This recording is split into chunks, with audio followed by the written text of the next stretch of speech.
All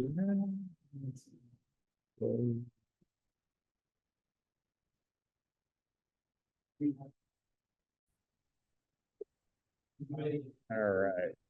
And let's see here. I'm going to make you the host. Actually, let me do this. Give a quick introduction here. So we're going to get started here in just a second or two. I want to thank everybody for coming out tonight. This is a big deal for us. I want to start off by... Hey, folks, we're getting started. I want to thank Interactive Resources for hosting us. This is our second time meeting here. I really like this space a lot, so I'm hoping that we'll be able to continue meeting here. So there's go ahead and say that. Thanks, thanks everybody for coming out as well. I'm really excited for our speaker tonight. We have Paul Elliott. So some of you have worked in Jacksonville for a while. You might know Paul. Paul's was used to work for Hash Rocket, and he's worked for a number of different Silicon Valley based companies, and he's gone through the pains. Like, I know a lot of people here are looking for work right now. I know I was in the job market recently as well, and going through like all the different frustrations of like trying to figure out, all right, am I applying for this job? I may even be seen by the hiring manager, So there's a lot of questions about, what's going on with the hiring process, what it takes to actually land an interview. I know a lot of people have been like really frustrated. I know hiring managers have been frustrated as well. So I'm very excited to have this topic tonight. So with that, I'm gonna go ahead and hand things over to Paul Elliott so he can do his presentation, and I'm gonna make you the host. All right. You want to mute your? I'm gonna put it on mute. So Your Zoom.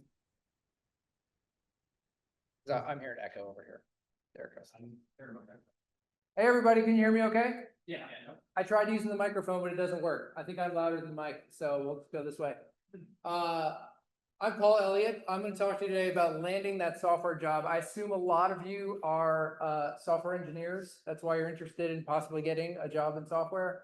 I am a hiring manager, and I'm going to share my perspective as a hiring manager on what the job market is like and what good applications look like and what bad applications look like. I've seen a lot of applications. We have a bunch of open roles. We have had a few that we filled over the last year or so, and it's tough out there. It really is. I'm going to focus primarily on the actual application process, the point up to where you get a call for the interviews. I'm not going to talk about interviewing because right now this is the hardest part, just getting noticed in the sea of applicants. I'm going to talk a little bit about that and what you can do to hopefully change your luck there. I am the Vice President of Engineering at Chromatic. We make a visual regression testing platform in the cloud. It's a CI/CD tool for front-end developers to help catch regressions in their UIs. We also make Storybook, the framework for building and testing front ends in isolated components. They're really cool. You should check them out. This is the only plug I'm going to make. And this is my LinkedIn right here. So at the end of this, after I'm done talking, I'm going to invite anybody to send me their resume.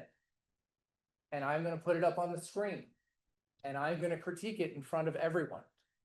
And it's scary, I know that. But if you do it, everybody will get a lot out of it. In particular, you will get a lot out of it. A lot of you are making the same mistakes.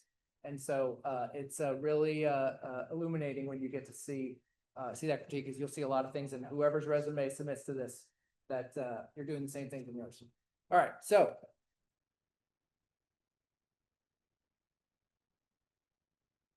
there we go. I want to talk about the hiring manager's plight first, and that may be surprising that I talk about it that way because you've probably been hearing that it is a hiring manager's market, right? There are so many job applicants. Hiring managers have their pick of people. It's kind of, but that's not actually really true. It's actually really frustrating right now to be a hiring manager, and I know from your perspective, you're applying for jobs, and this is what you're seeing. Posted a week ago, and there's already over 100 applicants, and you're like, how in the world am I going to get noticed in all of those applicants? I have some even worse news because this is only showing you a little piece of that picture.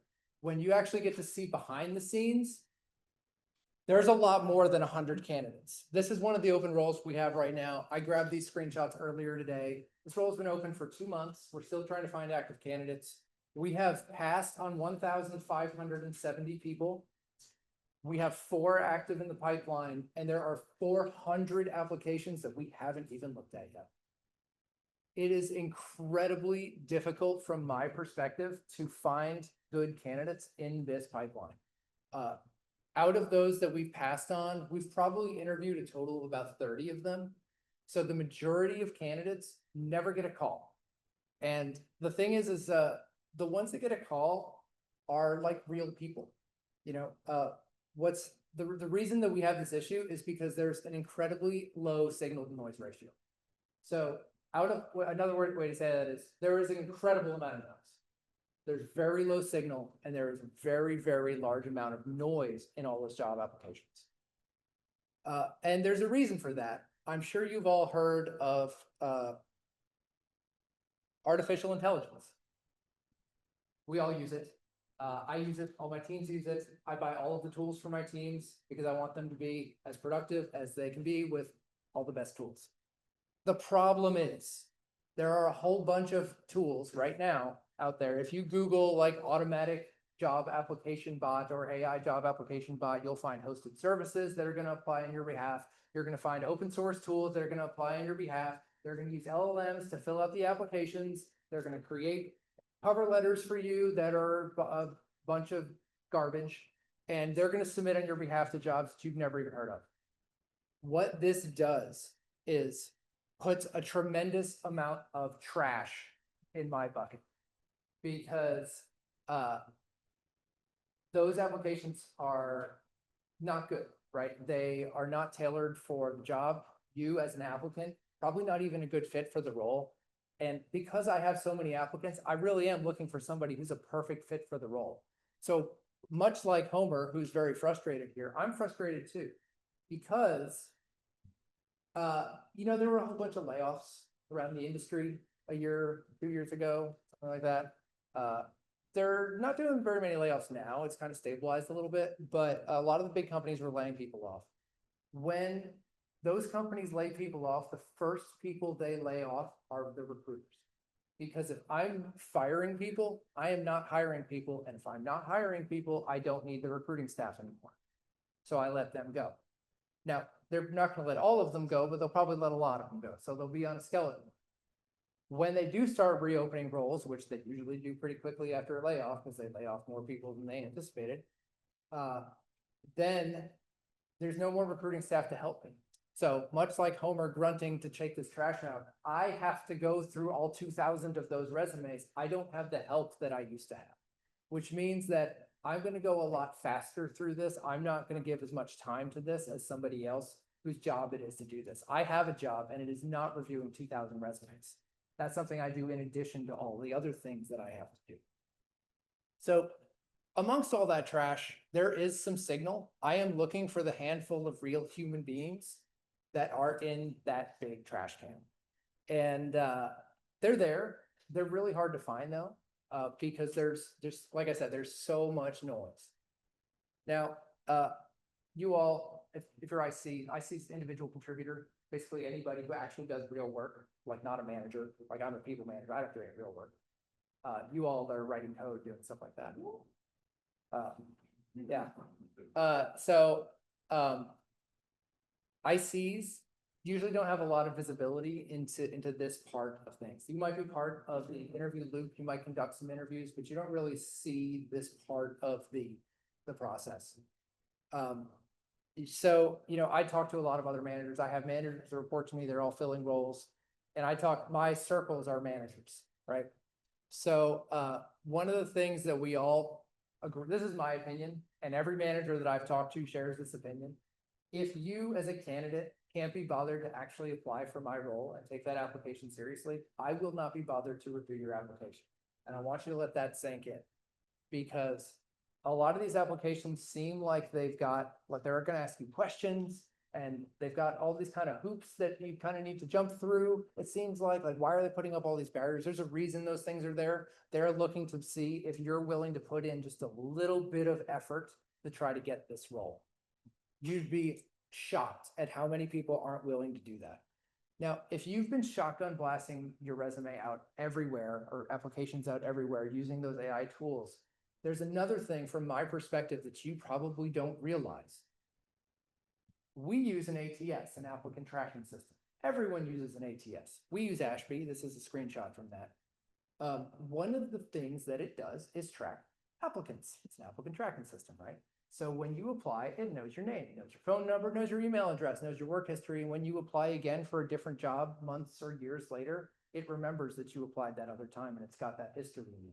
When I pull up your application, when I'm reviewing the hundreds that I need to go through, the very first thing I see is that you applied once before and we declined you. And I also see why we declined you. In this case, lack skills qualifications. There's lots of reasons that I could have chosen for why we declined you. That goes on your permanent record. Anytime you go to apply to that company down the road, the first thing they're going to see is they declined you once before. And the first thing that's going to go through their head is you probably didn't change that much. We certainly didn't change that much. It's probably still not a fit, and they're probably going to decline you again.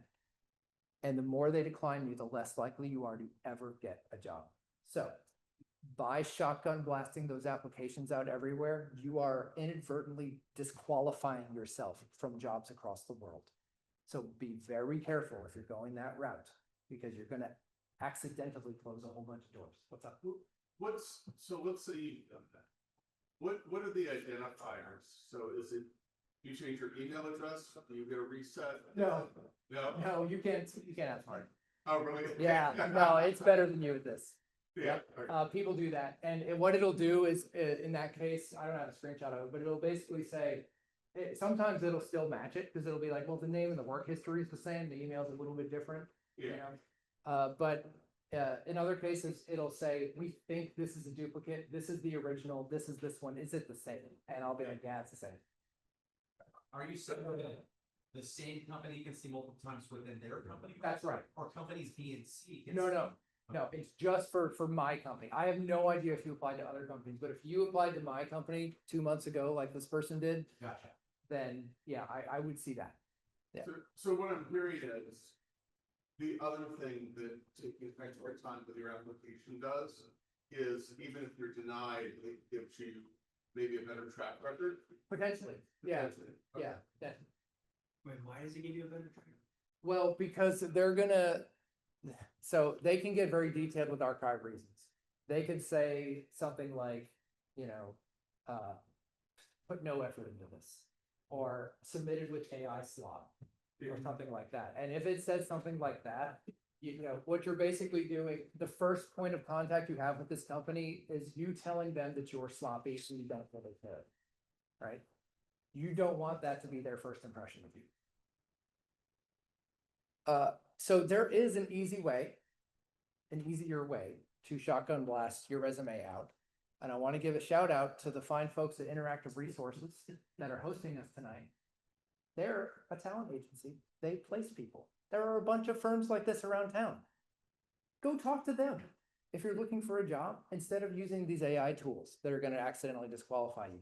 Because if you use them or earmuffs, Robert Half, or any of the other ones that are around town, they're not going to get you into that ATS, and they're not going to get you in the permanent record of that ATS, because they're going to kind of send a handful of applicants that are handpicked for this job. I have no idea what jobs they have open right now, but they probably have a bunch because they're a business and this is their business. So go talk to them if you're looking for a job. Get on all of their radars.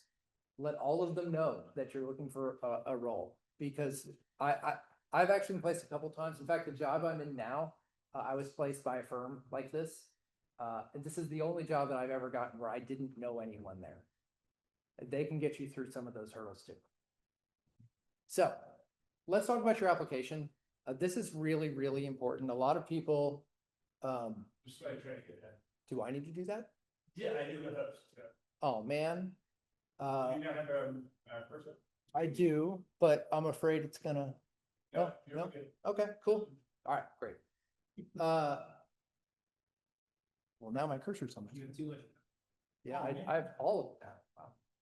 Wow. Okay, let's talk about your application. This is incredibly important, and I'm gonna show you what bad looks like and what good looks like. This is an application for a, oh, hey, maybe I can get rid of this too. Too much power, Hold on. way too much power. There you go. Yeah, well, we still have that whole thing. Well, anyways. So this is the application on our website. If you apply for a job with Chromatic, this is what you're gonna see. This is just a portion of it.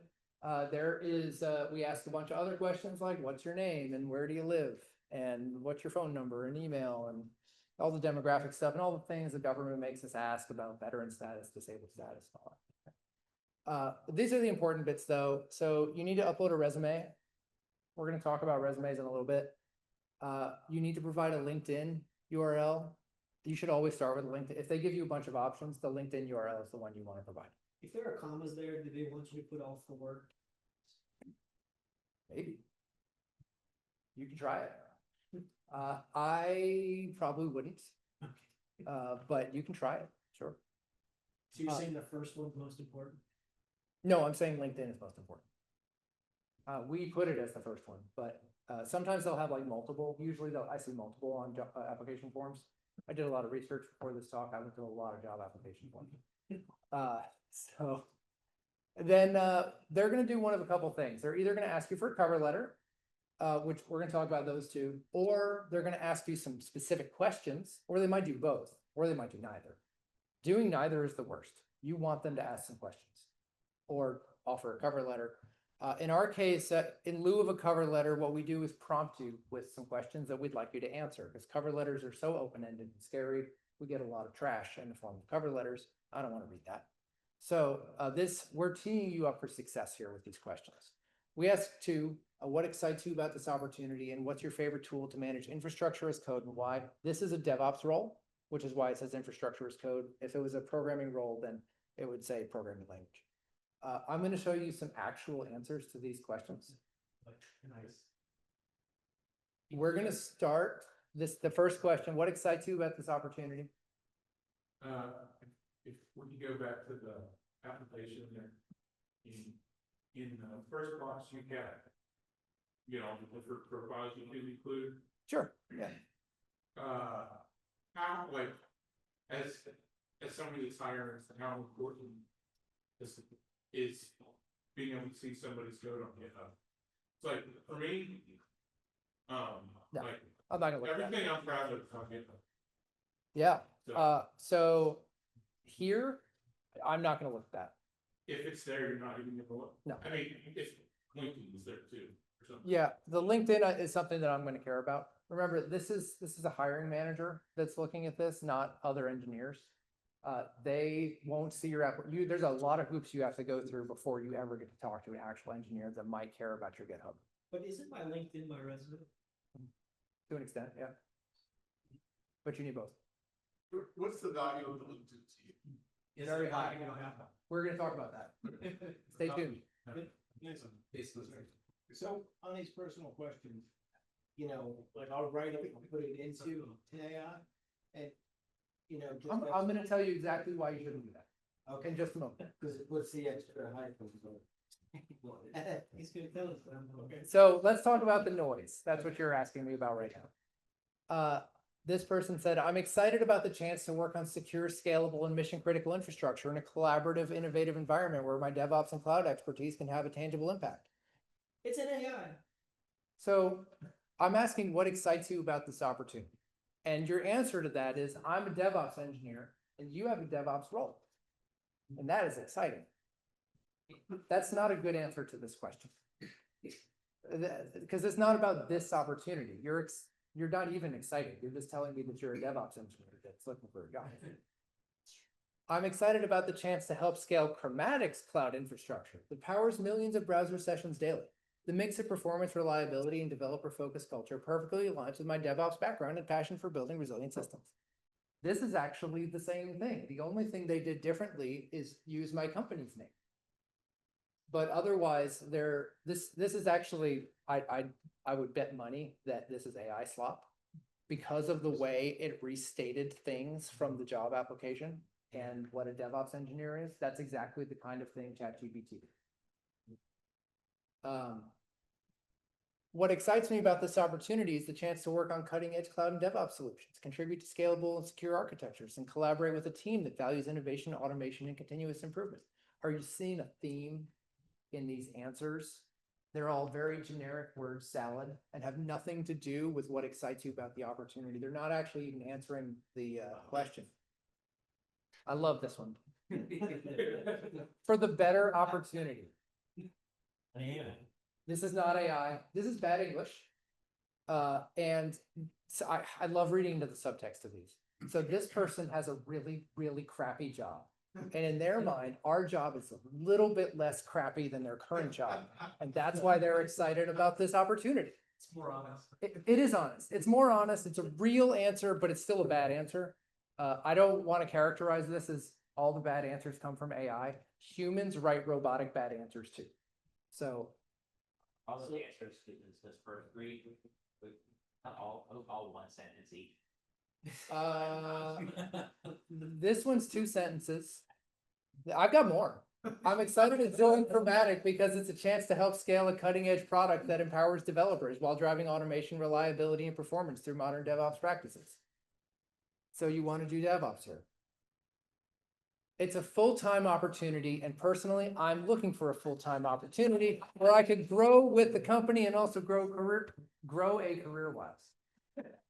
This is all lowercase. There's no, oh no, sorry, there is a period at the end. It's not good English, and I think there's some misspellings in there. Yeah, opportunity.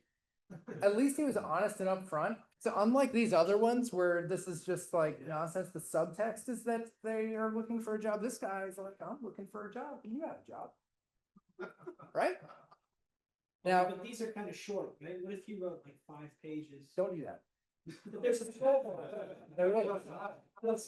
because you can doesn't mean you should. But I'm really excited. Yeah.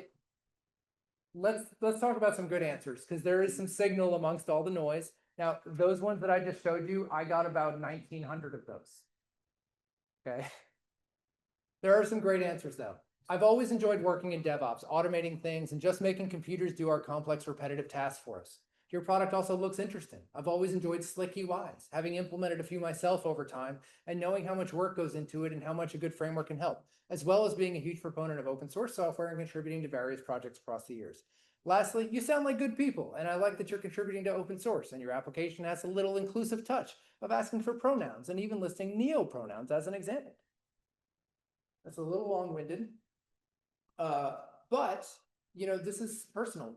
At no point there are they saying that they're excited about doing DevOps stuff. They're talking about how, you know, they like our mission of building slick UIs. They're talking about why they are excited about our opportunity at our company, which even though it is a DevOps role that is similar to lots of other DevOps roles, it is different because of the product that we bring to market. And that's the thing they're excited about.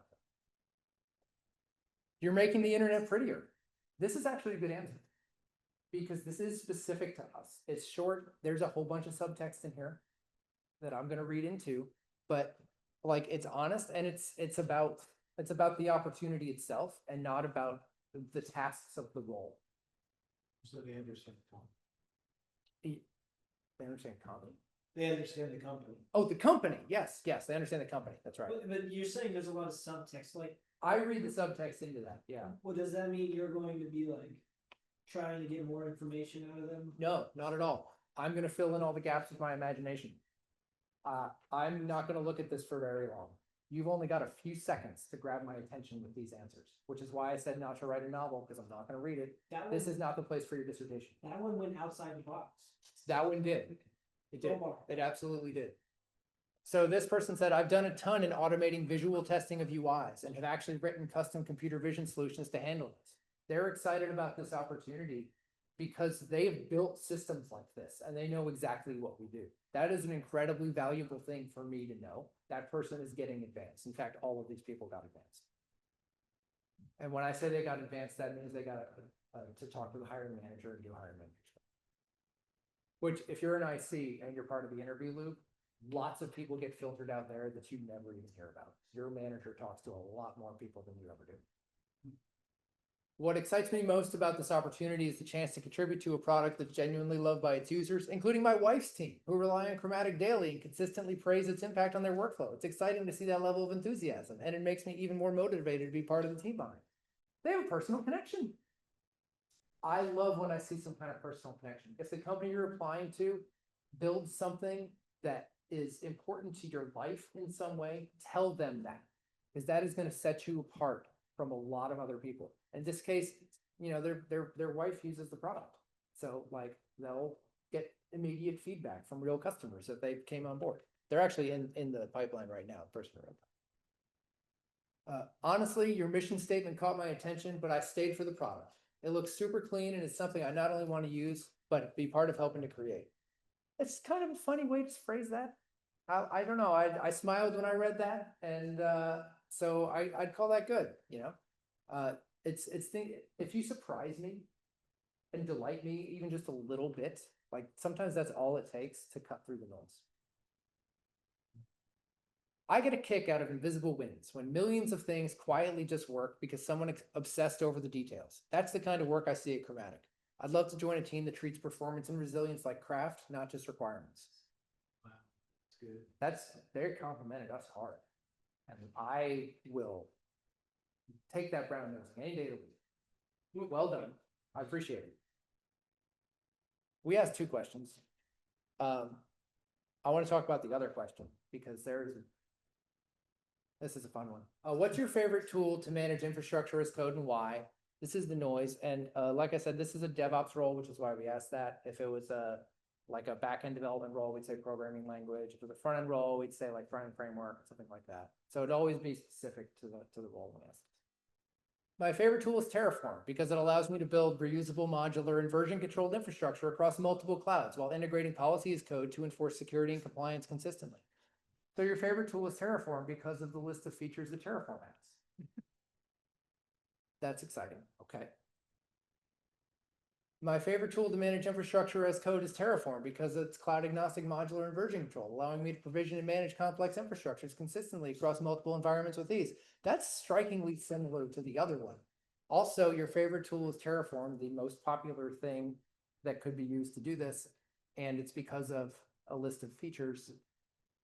Terraform. You would not believe how many of these we get. They didn't answer the question. The important part is actually why, because what I want to hear is your opinion. That's why I asked what your favorite tool is. There's not a right answer to this. I just want to hear you express an opinion, right? And Terraform, while that may be their favorite tool, if you don't tell me why, no good. An AI did not write that. That much I'm sure. They did confirm their humanity. They look like Terraform, because Terraform.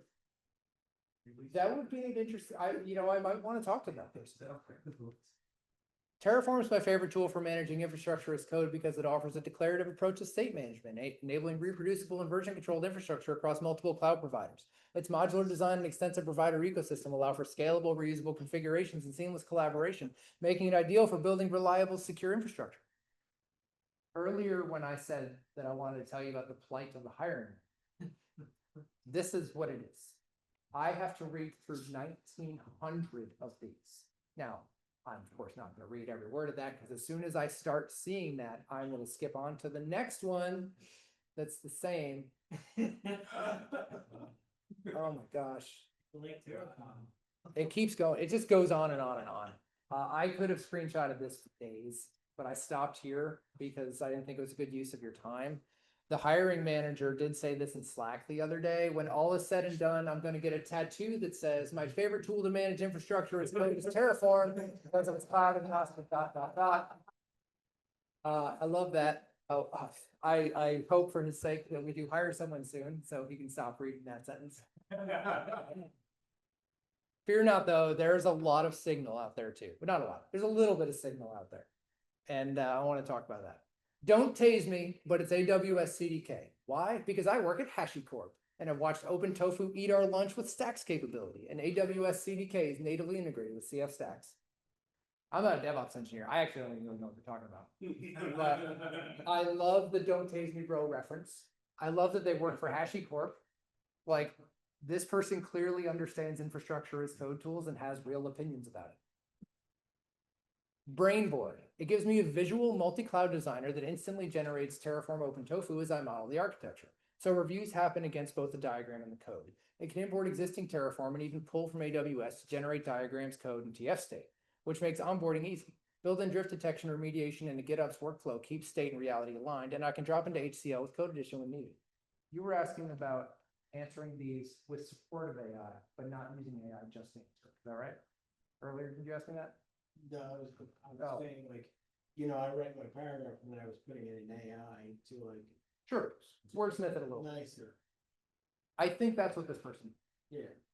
This is okay to me, but the reason this is okay is because they said Brainboard. If they had said Terraform and then all of that stuff, I would have passed on because Brainboard is an unusual answer. I don't even know what that is. I still don't. I didn't look it up, but it surprised me. And also the way they worded this is a little bit different from just the feature list. I will say he did write Terraform just below. Well, that's because it can import, yeah, it works with Terraform, which is important. If we use anything else, it's gonna have to work with Terraform. But you know, there is a little bit of personality in here because they are actually talking about things they do with it, not just the features that it has. Terraform, hands down, it strikes the perfect balance between power and readability. I like that it's cloud agnostic, which keeps options open, and the state management, while sometimes a love-hate relationship, gives me clear visibility into infrastructure drift. Plus, I've used it in real-world high-pressure situations. It's reliable when it matters. So this is another good answer because clearly a person wrote this. They're expressing opinions and emotions through those words. But they're talking about specific features and they're telling me why they like those features. There's a theme among all of these good answers, and it's that they're letting their personality and opinions through. When I'm hiring somebody, I'm hiring a human being. I'm not hiring a robot. I have robots. I don't need more robots. I need human beings to control robots. So show me you're a human being. I prefer to commit my infrastructure crimes in Terraform. It's a well-known, well-documented tool with a DSL that's just flexible enough to allow you to get yourself into and out of trouble without jeopardizing your production infrastructure.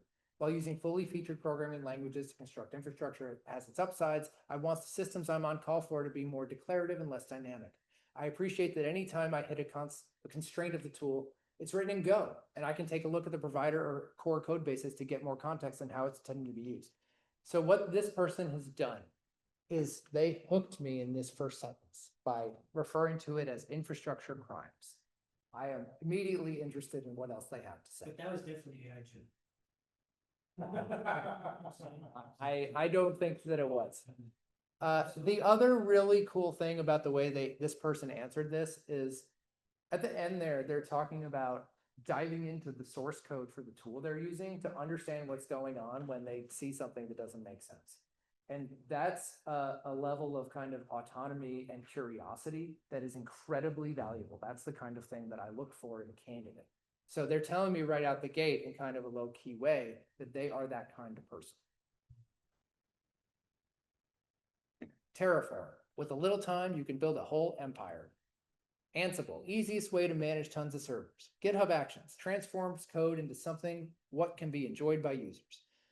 This is not good sentences, but it's an okay answer, you know, because they didn't just answer that question. They're actually talking about the kind of the whole environment that they're building in. And, you know, they gave me a quick and concise reason for why they like each of these tools without being too wordy. So I actually really liked this. I would encourage you to write sentences that are at least good English if you're going to do that, but it's okay. So the benefit of asking questions like that is that we're giving you a prompt. A lot of places ask you for a cover letter, and you are likely doing cover letters wrong because when you were told how to cover letter, you were probably shown something like this. I pulled this off of UCF's website. There's a link down there. If you want to get this, don't. But it's there because I'm using it and it's their property. What it says on here is irrelevant. The problem with cover letters is that it's open to anything. You can write anything you want. It's overwhelming. It's too much. And most people don't know what to put in there. So they end up, a lot of people will have like kind of a base cover letter that mostly is the same for all the jobs they apply to, but then they'll maybe tailor certain parts of it for a specific job if they really want to go all out. Sometimes they'll have something that's about this long that tells their whole life story. They'll just kind of submit that for all the roles. I'm gonna give you a tip here that will allow you to bypass all this. I'm gonna give you a prompt. And if you answer this prompt in the cover letter section, you will have a good cover letter. What you need to tell them is what makes you an interesting candidate for this role at this company. Some of the answers that I showed you already sort of illustrate that kind of thing. What you need to do is not write that whole big, like full page sheet. Definitely don't write multiple pages, please. I don't have time for that. A lot of job applications, they'll allow you to upload a PDF, but they also have a place where you can just get a text area and type something in. Do that. Always do that. Take that option. Just write paragraph, maybe two, like 3 to 5 sentences that expresses some personal connection that you have to the role, why you're excited about the role, something that you worked on that is related to the role, anything at all that connects you to this company in a real way, that is not a list of tasks, that's something kind of personal that differentiates you. If you do that, you are going to have a really good and short cover letter. The benefit of doing that too is that you can do that on the fly. The more you do this, the easier it gets. So when you go apply for that job, you can spend 5 minutes writing these 3 sentences, and you have something that is custom for them. They're going to see that and they're going to appreciate that. That's all I have about cover letters. Your LinkedIn profile, you asked about this earlier. If you're on the fence about whether you should have a LinkedIn profile, you absolutely should. If you don't have one, please go make one. If you don't like social networks, I don't know what to tell you. You're gonna have to get over it. Calling this a social network is a stretch. I guess it is, but it's really more professional Rolodex. In any event, you need one. I want to show you mine a little bit. So this is the top of mine. There's some important things on here I want to call out. That is a picture of me. You can tell because I'm standing here and you can see me. This is not a stock photo. This is not a picture of someone from a video game. It is not a cute cat wearing a lime shaped like a football hat. It is not the stock photo of not having uploaded a profile either. Put a picture there that's you, a real picture of you. The reason that you need to do this is because the whole purpose of this is to convince me that you are an actual human being. This isn't the only thing you do. So you see this little shield with the checkbox. If you click on that shield, then you will see something like this. And down at the bottom there, you can see that I've verified my identity with Clear using a government ID. Bots can't do that. State actors can't do that either. Or anybody that's trying to scam you can't do that. That's just your license, passport. Driver's license, passport. It takes 5 minutes. It's free to do. And if you're like, oh, I don't want to give my information to them, they have it already. So yeah, don't worry about that. It's the same with companies as well. Do what? Like if I want to know if the company's real. Oh yeah, You can. absolutely. Yeah, job postings, companies, all of them can have that little checkbox on LinkedIn, and that's a clue that you're dealing with something real and not something fake. So that is, I think it's called a tagline of, so this is actually really important because when somebody is doing a search on LinkedIn, like when they get fed up, they go through 1,500 of those answers that are terrible. And they're like, I'm just gonna go find somebody. And they start searching for people on LinkedIn. They're gonna see your picture, your name, and that line. And so that line should always say something about what you do. Now, if it should not necessarily be your title.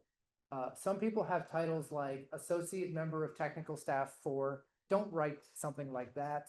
Just write software engineer, or even better, if you do Python, write Python developer. Or if you're a Node developer, write Node, or if you do mobile development, like React Native developer, something like that. And if you have something cheeky that you like to put there too, like master bit slayer or some icy nonsense like that. You can put that after, but start with the actual job that you do, because that's going to help people that are searching for candidates find you. If you have been fortunate enough to work for companies that are respected and people know the names of, put those there too, because there are a lot of people that will bias for you because of that. You want anyone and everyone to be biased towards you. Any reason you can give them to look at you, do it. This is another one. This is a little more controversial, I think. But I think you should do it if you're actively looking for a job. This is a LinkedIn premium badge. That means that I pay LinkedIn every year for premium features in their service.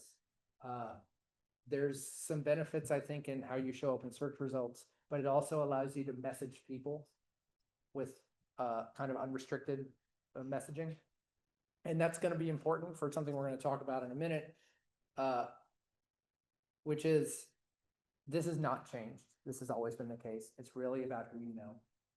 I worked at Salesforce for a long time, and I can tell you that 98% of people that get hired at Salesforce are referrals. 98%. If you are not a referral, you are not going to get the job there, unless you're one of the lucky 2%. So it really, really matters who you know. Whenever you're applying for a job, leverage your network. LinkedIn will tell you who works there that you know. And there might be some second level connections. You can go through their people tab and find that. But if you're applying for a job at a company, go check and see who you know that works there. And another good thing to do is reach out to them first, because a lot of companies will pay a bonus to an employee if they bring somebody in. So not only will they list you as a referral and get you pulled out of the stack immediately, but if you get hired, they'll get a couple $1,000s. So you both win, because you got a job and they got some free cash. If you haven't talked to these people in a while, that's okay. Especially if you have LinkedIn Premium and you're not direct connections, you can message them and say something like, hey there, I wanted to let you know I applied for this role at Chromatic. I know it's been a while since we talked, but I really enjoyed working with you and I'd love to do it again. It could be something as simple as that. I wrote that because it fits on the slide. You should say something that is maybe a little personal about the time you worked together at that certain place, because people like personal notes, and I'd encourage you to use them. You might be also saying to yourself that you don't know anyone, because that happens a lot. You're applying for jobs at places and you just don't know anybody there, and you don't know anybody who knows anybody there. And this is where the LinkedIn Premium comes in handy. So if you're applying for a job as an engineer, the person that is probably going to hire you is an engineering manager, because typically engineers work for engineering managers. You can go to the company's page and search for engineering manager, and you can see the engineering managers that work there. This is my staff, by the way. Then if you start clicking on their profiles, the first thing an engineering manager does when they open a role is they go on LinkedIn and post about the new role they open. You can go see who the hiring manager is for that role pretty easily. And there's probably other people in your network that reshared it. What you can do now is you can click that connect button. Do this in the web browser. Do not do it on your phone. Because if you do it on your phone, you can't add a note. I don't know why, but you can't. Or at least if you can, I haven't figured it out.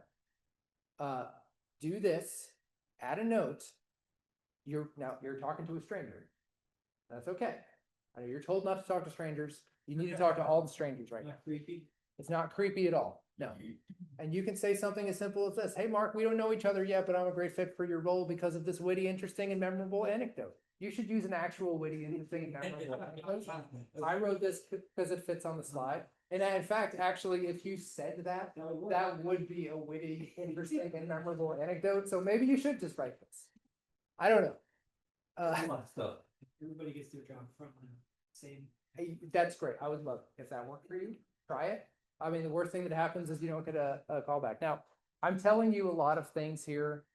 There's no surefire way to get a callback. There's no surefire way to get a job. There's no one simple trick that's going to work. And in fact, if you do this 9 times out of 10, you're going to get ghosted. They're not going to pay attention. They're not going to reply. They're not going to accept your connection request. But 1 time out of 10, they will. I know that for a fact because I've done it. And those can lead to jobs. They can lead to interviews. when you're cold applying to roles where you don't know anyone. Yeah, I mean, think about how many candidates that we went through. We had 2,000 candidates and we talked to about 30. And some of those 30 were referrals. So your chances are incredibly small percentage. Doing this ups your chance to maybe about 10% of possibly getting a call. So it's not annoying. It is annoying if you send them this message every day. Don't do that. Send it once, and maybe after a couple weeks, if you don't hear anything, you could send a follow-up. Make sure you send it as a follow-up. But and if that doesn't work, they may not be into it, whatever. And I'm sorry, where's that admin feature? I'm sorry. Why do you do Oh. that? So when you click connect, it'll give you this pop-up. And then you can either just send it without a note or you can add a note. This is connecting with them on. Yeah, this is sending a connection request on LinkedIn. If you do it on your phone, you're not gonna see it. So Or this is- at least if you figure out how to do it on your phone, just come up here and tell everyone. So this isn't responding to the job application, this is. No. This is you just sending a connection request to the hiring manager for the job application. The person who is gonna pull your resume out of the stack is the hiring manager. That's not out of bounds. Not at all. You could also send it to a recruiter. If you can find a recruiter that's related to that role, sometimes LinkedIn will tell you who the recruiter is. Well, how do you feel about people doing that in anticipation of the job in the future? The trouble with that is like, I don't have a role for it. But the connection you put it, I'd like to know more about your company in case something goes up in the future. Yeah, sure, that's fine. I don't have a problem with that at all. And in fact, I had a bunch of people do this for the roles that we have open. For the DevOps role and some of the engineer roles we've hired recently. And every single one of them, I went and pulled their resume out of the stack. And looked at them. I'd say maybe 3 people did that out of 2,000. So most people are not doing this. This definitely sets you apart. It looks like, you don't get to send unlimited if you don't have premium. I don't know. I have premium, so I can send what I want. If you're looking for a job, you can subscribe to premium for like a limited time for free. Yeah. And that's what I've done, that's what I've been looking for. So, Yep. Hopefully you can get a job before the free period runs out. If you don't, it's like, I think like $60 a month, $40. There's no possible here. Yeah, it's not too terribly expensive. So if you do the annual, it's not bad. There's also some base mechanism where you can let up to 10 or 5. Like, there is a free level. Yeah, I don't know. There might be. You can look at their site and it'll tell you that stuff. I am not promoting. I have no stake in LinkedIn. I'm just trying to give you some tips on finding jobs. So whether you pay them or not is of no. I have Microsoft, so I do have a stake. All right. Where were we? Okay. So, yeah, definitely send out those messages. Let's talk about resumes a little bit. One thing that is, advice that I always give, other people say other things, is keep it to one page. And there's a reason that you want to keep it to one page. People are usually not going to look at the second page, even if it's PDF. And the reason is because there's 2 things they're interested in: the job you work at now, the job you worked at before the one you work at now, and what your skills are. And what's on your second page is stuff that's older than that. So even if you have a second page, they're probably not going to look at it because that's all irrelevant information for them, for the most part. Unless you have a lot of work history, then of course you can have more pages. This is the top of mine, and I wanted to show you this because it has my name. It says Remote First Engineering Leadership. That's what I do. I only work remotely. I've been working remotely for 11 years. Do not threaten me with an office. I will not come into it. I do not take hybrid roles. I work remotely from my home in St. John's, Florida. If you are open to hybrid roles, relocation, anything like that, it's a good idea to put that right at the top of the resume. They're probably still going to ask you about it, but they're going to be looking at this a lot more than they're talking to you. And if you answer questions like that they're going to have, then that's good. Put that right up there. I also put, because I work remotely, I put US Eastern Time Zone because a lot of people don't know where Florida is. And so they all know where the US Eastern Time Zone is. I put my phone number on there. You should put your cell phone on there or some other phone number that will go to you. An alarming number of recruiters want to talk to me on an actual phone. I don't ever want to talk to people on a real phone. I'd rather do a video call if it's anything that's work related, but they always want to call me on my cell phone. And if that's what they want to do, I want to talk to them. So I'm going to take that call on my cell phone, and that's what they want to do. Just roll with it if they say that. This is my personal email address. As you can see, it's paulbigredsquare@gmail.com. Put your personal email on there. Do not put your work email address on. You'd think this goes without saying that you should not apply for jobs with your current work email address. You would be shocked at how many people do this. Isn't that like a power move? I think it's just kind of dumb. I don't know. I wouldn't do it. I don't think you should do it. The other thing I wanted to call out here is this. So this is a link. If you have the PDF version of my resume, you can click on this and it will go straight to my profile. However, they're importing this into an applicant tracking system, and that applicant tracking system might strip all those links out. And it may not actually put this anywhere that is meaningful for them. And by writing it out like that, they can at least type it in if they are interested in me. Did you set it up where they could click on the phone call and you would call your phone? No, I don't want anyone to call. I'm not gonna make that easy for them. All right.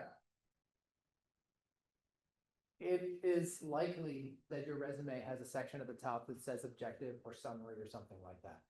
And it is likely that if it does, then you put something like this in here. If you're a Node developer, you probably explain to me what a Node developer does in your summary. The reason that you put this in here is because you grabbed a resume template. Much like the UCF cover letter that I showed you, those resume templates are not necessarily good. You do not need this section. This is wasted space on your resume. It's noise, and it's up at the top. So it's noise that I have to go through to find the actual signal in your resume. Just delete it. And also, then you don't have to write this nonsense. This is a bunch of word salad. I'm not going to read this. So I don't want you to waste time writing it either. The important part, and by deleting this, you can bring this up closer to the top, is the skills section. This is the skills section from a real person's resume that applied for a job with us at one point. You might be thinking that this is a good skills section. It's okay. The problem with this is that when I look at this, I need to be able to visually parse this in about 10 seconds. If I can't glance at this and know exactly what kind of developer you are, this is no good to me. There are two modes I have for looking at a resume. One is when I'm evaluating you for the opportunity before I have talked to you. I'm looking at your resume to figure out if you're a potential candidate for the role. In that case, I'm scanning it, I'm glancing at it, I'm not actually going to read it. When we get into an actual interview call, that's when I'm going to look at it in detail. That's me. A lot of interviewers are that way, not all of them are that way. So there's a lot of things on here. There's some stuff, good stuff that's in here that I wanted to call out. Like he wrote Google Cloud Platform, GCP. One of the things that is really, really important when you are filling out your skills section is that you go look at job postings that you are interested in. They are going to have a section of required skills and a section of nice to have skills. Go through those sections and make sure that you are listing the skills exactly the way that they're putting them in the resume or the job postings that you're seeing for the roles that you like. Because now in my case, you know, we're doing a lot of manual review of resumes. There are recruiters, there could be AI bots or something like that that's doing these screenings. Any of those folks have no clue what any of these words mean. Like I know what these, like if you wrote GCP, I know what that is. I know that that's Google Cloud Platform, but the recruiter might not. They might see that, or it's written a weird different way, or use an acronym and it's usually spelled out or something like that. But if it's AWS, you can just write in. Everybody knows what AWS is, especially after Monday. So yes, list the skills exactly as they appear on the job postings that you're interested in. This is important. Now, that exact same skill section, I reformatted it. These are the same skills as before. The big difference here is that I am using white space to our advantage. I did not change a single word of this. but you see how easy this is to scan? I can look at this now and I see that this is a Python developer that does web development, data science, and machine learning. I can know that in about 5 seconds. I could not easily figure that out before without actually reading all this stuff and trying to figure it out. I also see that they do a bunch of things that are table stakes for being a software engineer. So, I've heard or I've read that putting skills like this when they're next to each other is bad for like application tracking systems. you mean having 2 columns? Yeah, that's Stay with me. Nope. All right. So this stuff that's over here is confusing to me because what I see is a Python developer that maybe wants to do web development, data science, or machine learning, maybe some combination of the 3. There's some kind of Python generalist. What I don't understand is what they're doing with Kubernetes. I don't understand like why they're doing all this because usually web developers don't do that stuff. When I see this, I think to myself, well, those are basic things that every web developer should do. They don't need to tell me that. When you are filling this out, you need to make sure that you're dressing for the job that you want. Think about the kind of role that you're, and I don't mean wear the clothes, you don't have to wear like a t-shirt with a graphic on it for the developer, but like make sure that the skills that you have are structured in such a way that make you look like the ideal candidate for that Python web developer role. If that's what you're going for. I'm only using that as an example because that's what this person did. By doing that, that does narrow your focus down to a certain kind of role, but it will have a higher quality signal. The other thing is you probably know how to do a whole lot of things that you don't want to do. I was a J2EE developer for many years. I don't put Java on my resume.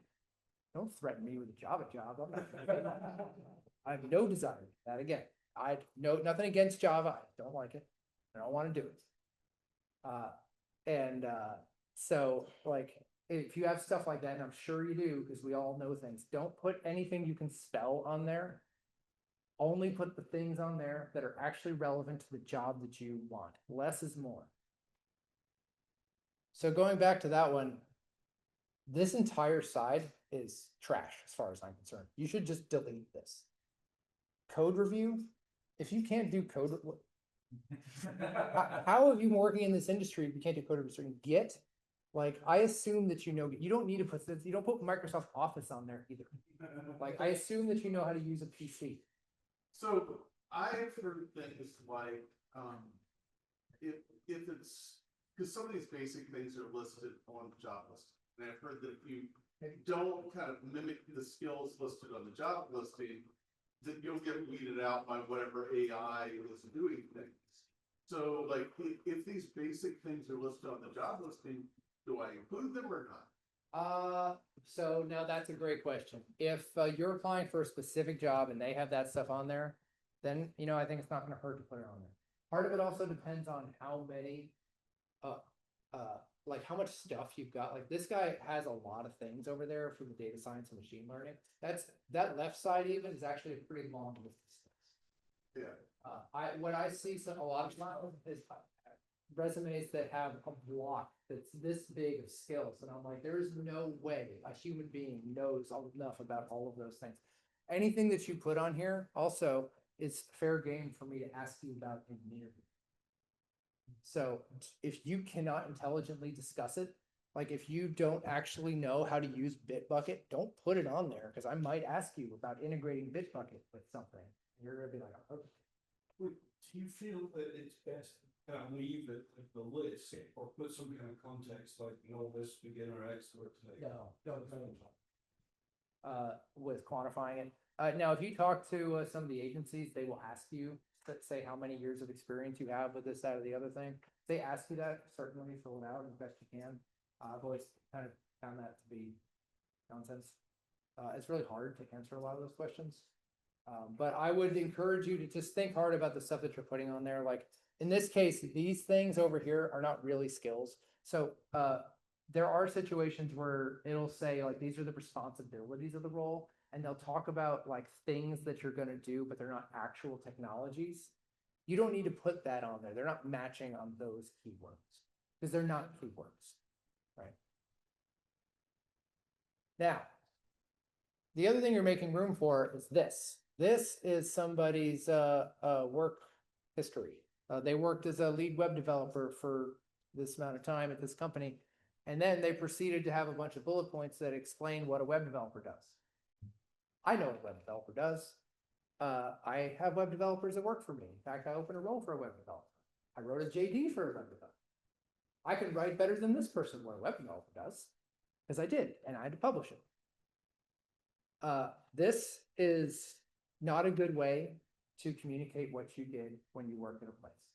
This does not differentiate you in any way. What you need to do, and I'm giving you a prompt again, is you need to ask yourself, why is that company glad that you were in that seat? You worked there for that period of time. What did you do for them that was impactful? And the way to answer this question is by, and this is a sample resume that I pulled off of some website that I do not endorse, but I'm citing because I pulled it. What you need to do is just list 4, maybe 5 bullets that are projects you worked on and what the impact of those projects was. Like this first one here, worked with product managers to re-architect a multi-page web app into a single page web app, boosting yearly revenue by 1.4 million. If I read that, now I'm interested.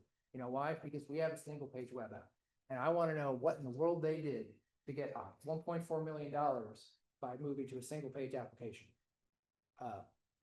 Every one of these things is a lead into a story. So when you write these, be prepared to tell a whole story about what you did on that project that caused that impact. And I don't mean what the project team did, I mean what you did when you worked on that project to have that impact. If you do that, then you're helping the interviewer give you a better interview, right? You're setting yourself up for success because, like I said earlier, when I am deciding whether or not to interview you, I'm just scanning. But when I'm sitting there talking to you, every interviewer, what they're doing is they have your resume up and they have some questions they're supposed to ask. Probably they might not, but they're going to ask you those questions in the context of the things you put on your resume, usually. Do we do a best guess at the numbers, or like how like exact do I need to be? Your best guesstimate is fine. So they have no way to verify this. So don't put something, be honest. Have some methodology. Yeah, like, because they might ask you where that number came from. And you need to be able to explain, like, I don't actually know exactly, but I estimated it based on these things. You should definitely be able to explain all of them. But, doing this, like I said, is going to tee you up for success in those interview calls. Because you're basically telling them what stories you want to tell them by putting those bullet points on them. Now, the other thing that I wanted to mention about this is that as an interviewer, I usually only care about the last 2 jobs you had, the one you're in now and the one you had before that. Anything past that probably is more than 5 years old, and I don't actually care that much about it. You still need to list it, still needs to be on your resume, but the farther back you go, should have less, you don't need as much content. So as you get new jobs, as you're working on new projects, be dropping detail off from the older roles and focus it on the newer roles, because that's relevant experience. And it's going to be more recent for you, fresher for you to talk about. And it's going to be more impactful for the person listening to it. Also, like another thing that happens sometimes is people don't have like the most impactful things that they did in their career was years ago. And if you're doing this exercise, that's going to be revealed to you and tell you that you need to hustle a little bit. So let's talk through some key takeaways, a little bit of review of the things I talked about.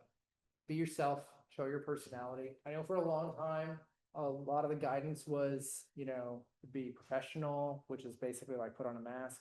Don't do that anymore. Don't do that anymore, because that's what all the robots are doing. And you need to convince people you're not a robot. Share specific details that tell me you're genuinely interested in this role. Yes, I know you're a node developer. And yes, I know you want to be a node developer, but I need to know why you want to be my node developer. And that is very different from a node developer. This is the node meetup slide. Your LinkedIn profile should prove you're a human. All the advice I gave you about LinkedIn profile is just to prove you're a human. That's it. Okay. Because that's what they're looking at. I have actually interviewed people that were not legit humans. I got on calls with 2 of them. They made it through all of our filters. And it was a wild experience. It really was. So I started asking them questions, and one of them had said they worked at Stripe in like Michigan for 5 years and could barely speak English. And it was obvious that they were reading their answers back coming off from the screen. There's software that you can use that'll in real time listen to what the person's saying, and an AI will generate answers. And that's what they were doing. Like, there's absolutely no way this person worked for Stripe in Michigan for 5 years and can't string a sentence together in English. I had 2 different people like that. One of my managers also interviewed somebody like that. We are trying desperately not to even waste our time with people like that. Obviously, we don't want to hire them. So please prove you're a human. Because of experiences like that, we are a lot more critical of people's profiles.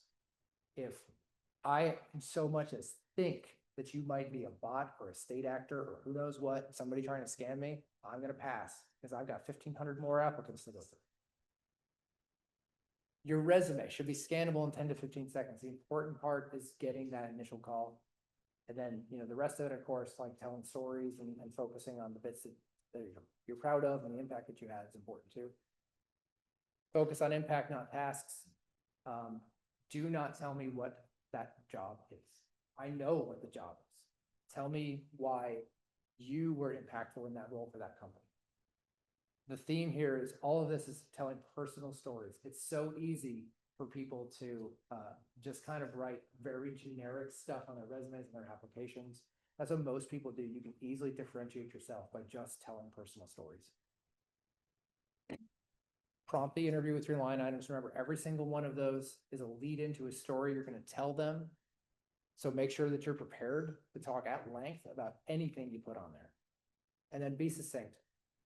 In that example work item that I showed you, it was 1 sentence for each of those bullet points, but that 1 sentence said a lot. There's an old saying that I would have written a shorter letter, but I didn't have the time. It's hard to be succinct and write something meaningful in a few words. The more you do it, the easier it gets. Work at it. And because what you'll do by getting better at that is prove to the employer that you're a good communicator. That is incredibly important in this day and age, especially with so many people being distributed. Being able to communicate clearly in text is incredibly important. That's what I've got to share with you. I want to open the floor for questions. I know you asked a lot of questions while I was talking. I also wanted to offer anybody who wants to send me their resume. I mentioned this at the beginning. If you message it to me on LinkedIn, then I will bring it up on the screen and I will review it, or you can send it to me in Slack if you're in the Jax text line. Hey, Paul, you said use bullets. Yeah. Not necessarily. Well, use succinct messages, sentences. Sure. Is there ever a case where something changes in your career where you might write in a more summary aspect around like the positions you had? Maybe if you went into a management role. It's funny you say that. If you look at my resume, it doesn't look anything like the resumes that I'm showing. But that's because I don't write code. So to your point, yeah, my resume has a lot more paragraphs on it, but it also has, instead of a skills section, I have a kind of an accomplishment section.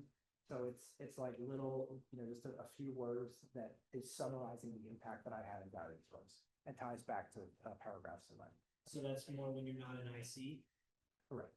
Then it gets a little bit different when you're applying for it. Okay. Anybody else? You mentioned about stripping down the skill section to like specific to that role. What to do with the rest of the white space? Is that okay? Oh, well, so you can, what I see a lot of people do is they'll have like a small bar on the side, their skill section, and then they'll have their work history to the right. So yeah, don't leave like a big open white space there. Or you can have the skills go this way too. I just formatted them that way for purposes of the presentation. Definitely use all the space, but use it smartly. It's not that hard to organize a resume you know, use the white space so that it makes it easy to scan and easy to read. If you crowd the text together, if you like use line spacing of like maybe 1.5 or sorry 1.15 or 1.25, that helps a lot. In fact, the ones I showed before I reformatted them, they were one like line space, and so all those words are just slammed up against each other, makes it hard to read. For lawyers that use AI tools, resumes, are there key words or details you would recommend, counteract that sort of thing? Yeah, you know, that's a good question. So it really depends on how exactly they're doing the filtering. You know, I think that some of the things I talked about here are going to trip up in AI. What an AI is doing most likely is trying to disqualify people and not qualify them. They're trying to take that list of 2,000 and present 200 to the higher end. So, you know, what it's going to be able to do is say, these 1,200 are all the same. And that's probably not what you can. So you can help avoid getting pulled out. You have a suggestion, some including things like, objects or side gigs? Yeah, be careful doing that side gigs. If you have some projects, do that in a different section. So you can do your work history in one section, you can do like other projects. If you have like a first project you contribute to, absolutely put that on there. If you have side gigs, that's dangerous territory, because if you are full-time employed somewhere, they usually expect that you are full-time employed with them and you're not taking side work. So officially, I'm going to tell you not to take side work. Unofficially, I'd say don't put that on your resume if it overlaps with actual jobs. Because what that tells a future employer is that, yeah, you're working for me, but you're also working for somebody else. How important is it to put your phone number on your resume? Unfortunately, it seems like it's pretty important. Does it need to be a resume? Maybe not.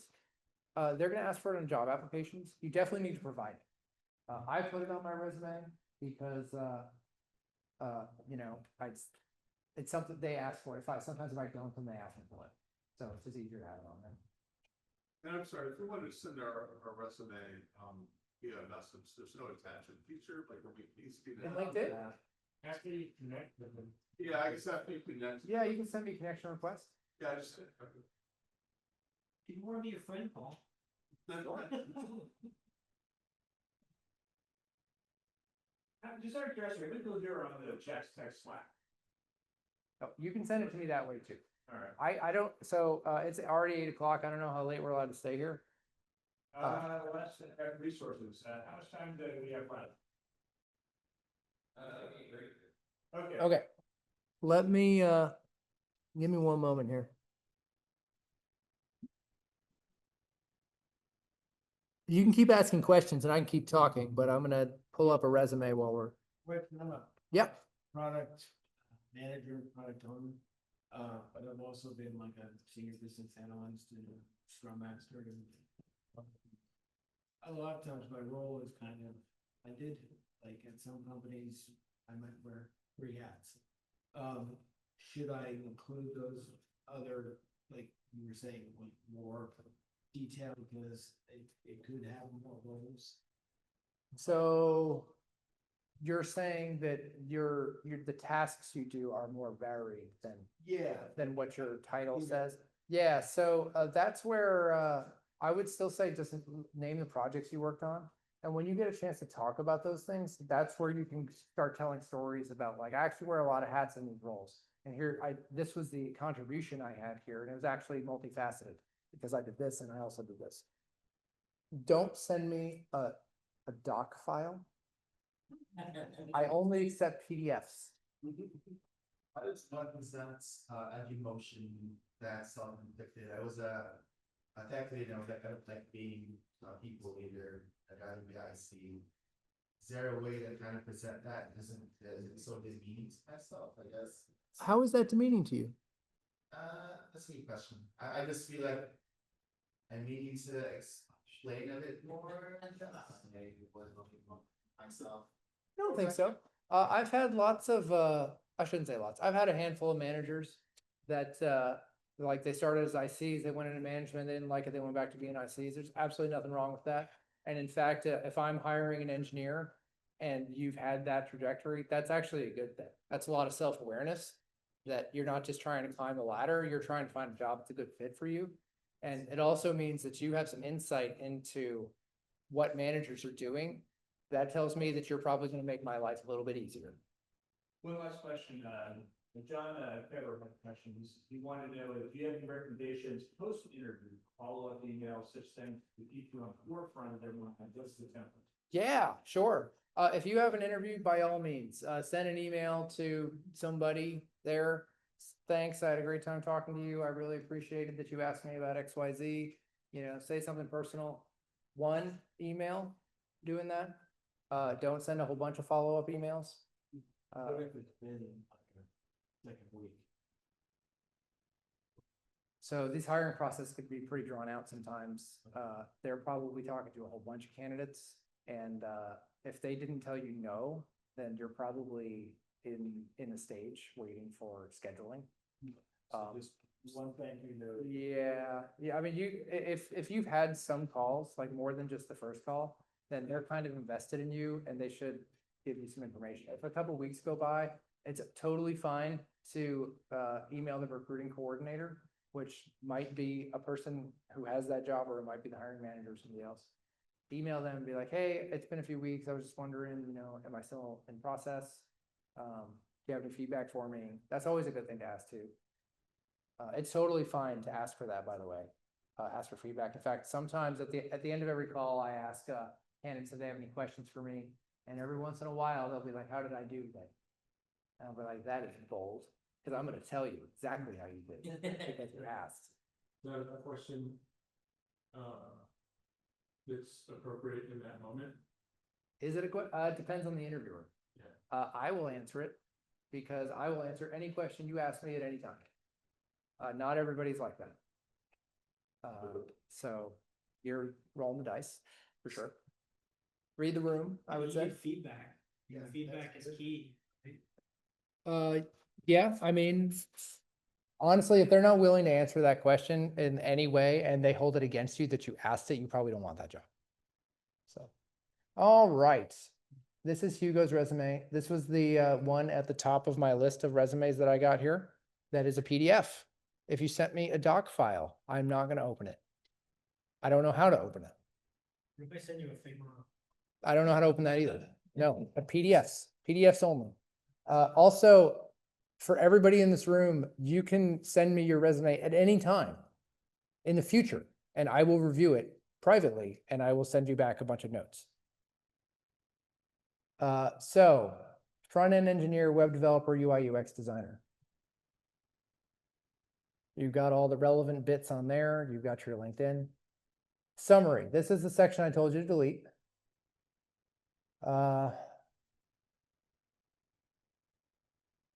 And you are basically describing to me what this is more of like what you I try to spruce it up a little bit. yeah, feels like you're more of a designer. I know it says UI UX designer, but Who's got a database? yeah. Well, yeah, I know. So we got languages, PHP, Python, JavaScript, a bunch of frameworks. This is a good way to list frameworks. Yeah, I mean, you have a good list of frameworks, I should say. One thing that I might do, you're sort of muddying some waters here between the different kinds of development that you might do, like the back end and the front end development. Instead of breaking it up by language and framework, I might break it up by part of the stack. I think that'll be a lot easier for me to just kind of visually parse and read. What do you mean by that? So front end stuff, back end stuff, data stuff, that kind of thing. Or if you do like any kind of, real-time things or data science, like those are all different parts of the stack. Because here, what you've got is sort of a mix of things like in here.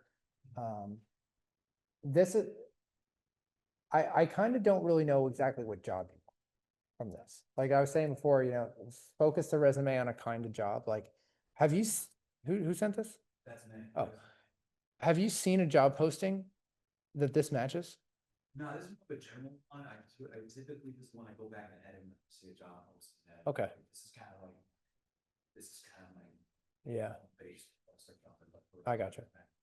Yeah, so if you break this up in the way that I'm saying, it'll actually make it easier for you to just delete certain sections, right? So I might encourage you to do it that way. Now, so if I was hiring for a role, what I'm gonna do is, first I'm gonna click on this. This is good. That's you. Look at that. Whoops. It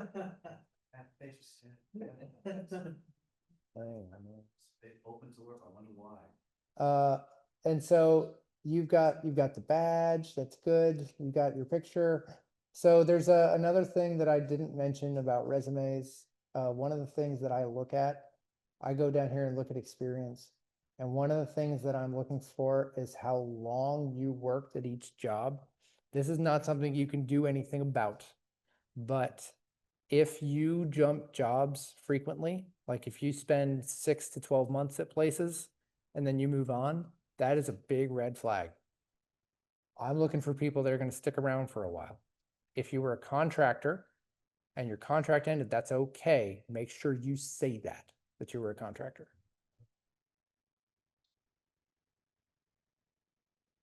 That's okay. You know, I'm looking for at least 1, maybe 2 stints where you were there. You know, it depends on how long you've been in the field, but I'm looking for you to prove that you can stay for a few years somewhere. 3 years is a perfectly fine amount of time to stay somewhere. What if the last role you were at, due to reasons that, you know, didn't really kind of work out and then you were only at it for a few months before going to that? That happened to me. I took a job at GitHub and it was the worst job that I've ever had. And I stayed for 2 months and I quit because I did not want to be part of what they were doing. How did you represent that in interview? Actually, if you look at my LinkedIn, you can see I have it publicly posted on there and you can see exactly what happened. No, well, sort of. I mean, it's not like I didn't fit well with kind of culture that they had there, which is a knock on them, not me. Yeah, so For what it's worth, but it's, you can read there what I wrote. I posted it publicly. if it's like a month, though, you might not, this might not be worth, you know. Well, if you've got gaps, I'm going to ask about those. So keep that in mind and you better be able to explain them. It's better than the bad mouth. You don't have to badmouth the company. I mean, I can go into more detail about the GitHub thing. I just landed in the wrong part of the organization. It is a wonderful product and there are a lot of great people that work there. So I don't want to represent it like. Well, no, bad, my question is actually more, have a job that doesn't work out. Yeah. How is that the best interview process without ethnicity, bad mouthing? Right? Well, and it's the age old, why are you looking to leave your position, you know, problem, right? Like. yeah. So, you know, if it's your current role, if that's what you're asking about, like Yeah. I'm currently employed, I'm interviewing places, you know, and they're asking, well, why are you interviewing with me? Why are you looking to leave? A very valid answer to that is I'm not actually looking to leave. I'm interested in what you're doing. And I really like what your company's doing and I wanted to learn more about this opportunity. So what you're doing is basically telling them you're not running from something, you're walking to something. And that's a very big difference. Because usually, sometimes they're both true, Yeah. right? So it's just a matter of how you represent it. If you're really at it, would it be better off leaving it on completely, having a gap? It depends on how you want to explain it. Also, another thing to remember is it depends on how you worked there, because they're going to do a background check. And that may reveal things that you're trying to hide, depending on what kind of employment you have. Like if you were a contractor, that's not gonna show up, but if you were like a regular W-2 employee, it might. I would say this, that somebody who's calling previous employer that you work for, I think legally they're only allowed to say like, you know, this person worked from here on this date to this date. I don't think they can say, this person's a horrible employee. They're not allowed to say that. They can disclose that they're eligible for rehire, and then say start and then expect. But if you get someone who's used to they can say it. Yeah, Something I've done, like, there's been a lot of jobs I've been laid off from in the last 3 years. And one of the things that I've done is, you know, in my references, I list the, you know, whoever my manager was or CEO of the company that I was laid off from, because if the conditions were better, they would have been able to keep. So that's something else that we have to do. now, in those situations, the question I always ask is, would you hire that person again? And if they say no, like that's all they need to tell me, you know? So even though they're not telling me anything about what you did while you were there, if they wouldn't hire you back, that's not a good sign. So I wouldn't bank on them not being able to tell the new employer anything. There's a good chance that they might. But you didn't stay at 52 weeks, and they're not looking. So, I mean, it could be like a mutual. It could be, thing. yeah. That doesn't happen most of the time. That employment verification, that's a pretty unusual thing. In fact, I only once have had somebody ever call me and ask about employment verification.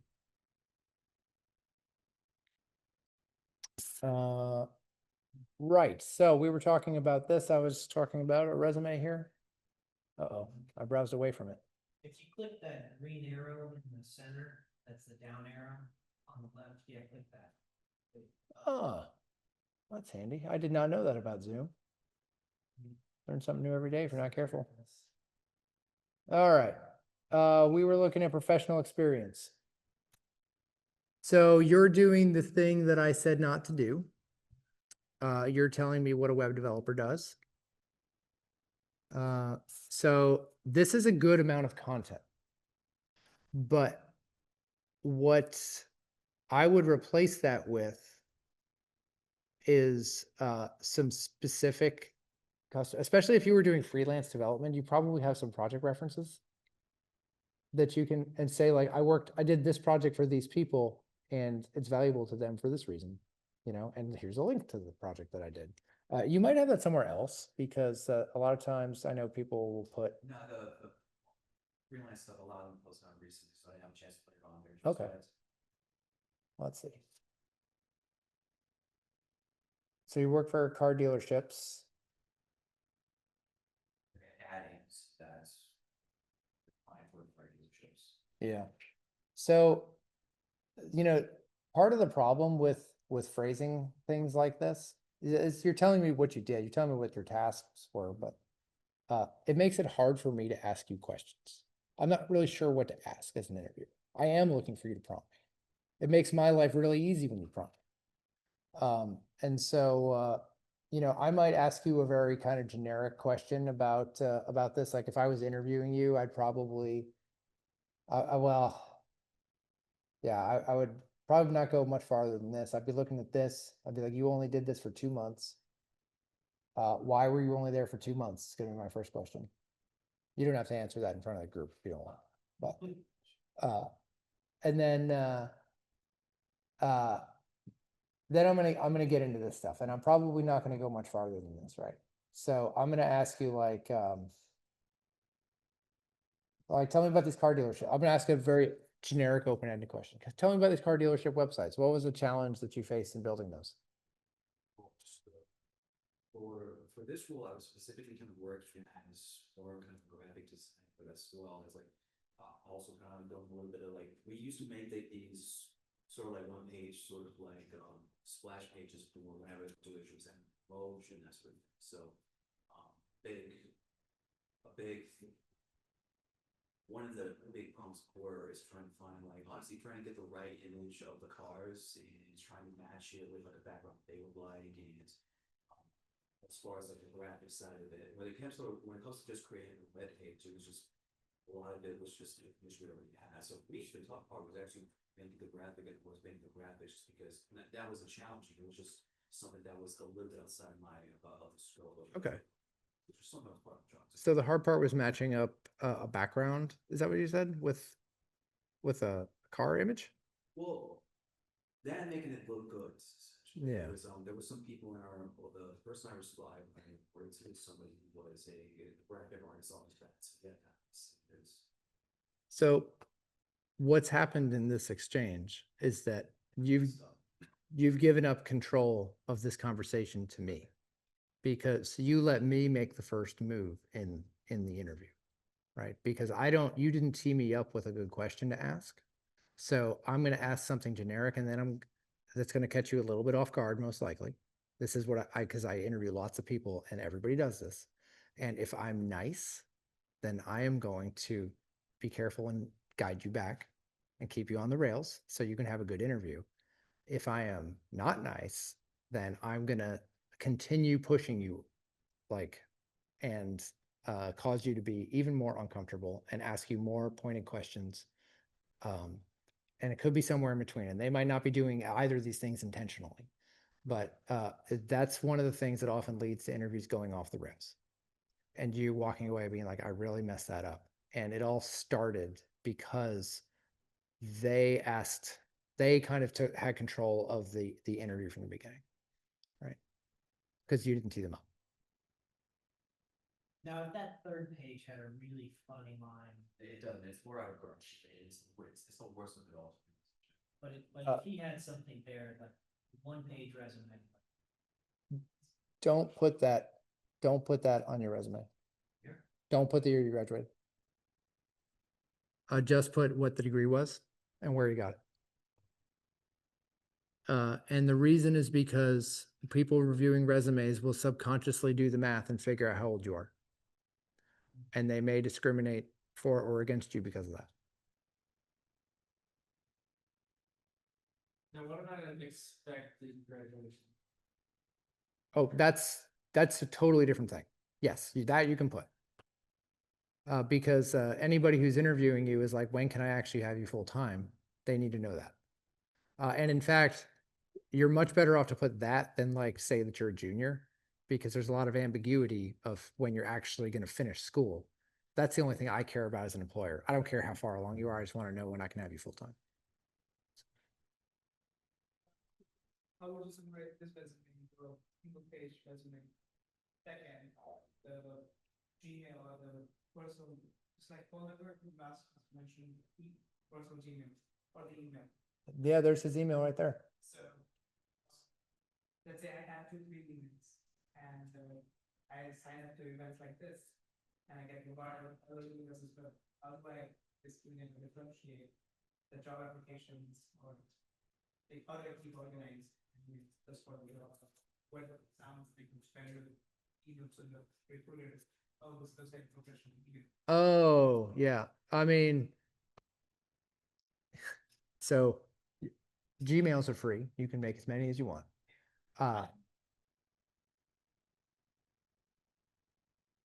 Okay. Well,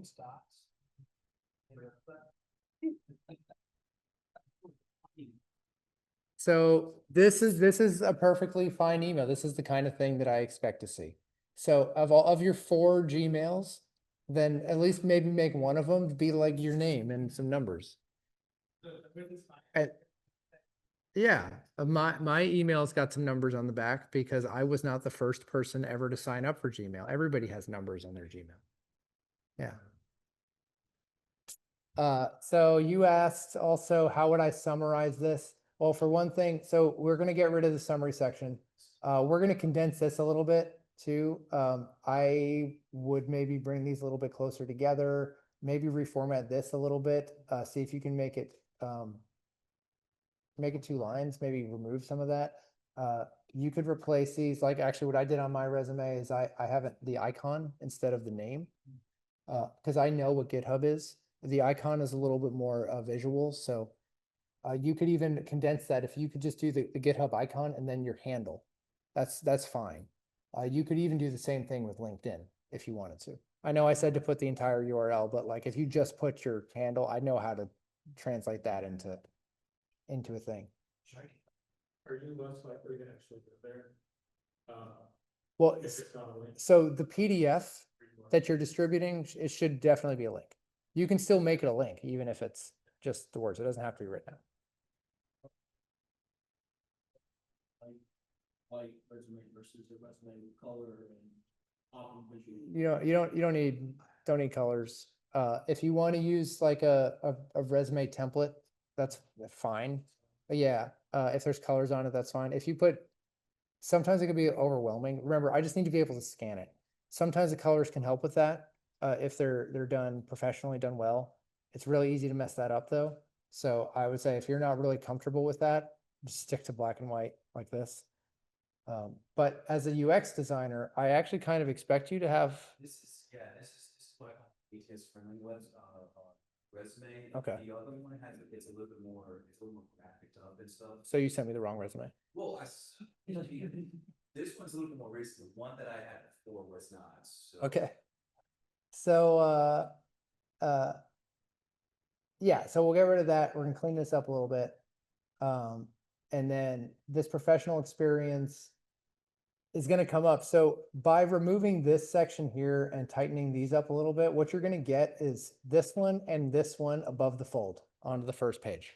You're gonna focus most of your stuff on those two. Another thing you can do is if you have a situation like this, like you actually have a lot of experience here, you could do like maybe a condensed version of this, like maybe a highlight section at the top before you go into your full professional experience and say like, these are some really impactful projects that I did over my career. And you could, even in the PDF, you could like do quick links down to where they are in the thing. It's totally fine to. It's different from this. It is kind of like a summary section, but it's not like that kind of a summary section. And I would only say to do that if you have, like in your case, you have a long string of pretty short jobs. And so that is a tool you can use to help sort of bring the important bits to the front, because otherwise, because there's so many jobs, it's going to be hard to find some of that maybe. I don't know if that's a great idea. You can try it and I can look at it and then I'll tell you if I'm actually giving you good advice right now. Normally I would say to just, like I said, focus on, have a couple of things here that talk about the impact and move on to the next one, because in the first two, you should be able to have enough talking points for an interview. We're at 8:30. So we better call it. Anybody else, like I said, you can send me your resume in Slack or on LinkedIn. I will be happy to review it and I will get back to you at some point in the next week or so, maybe, hopefully. I don't get paid for this, so I'm gonna do it on my time.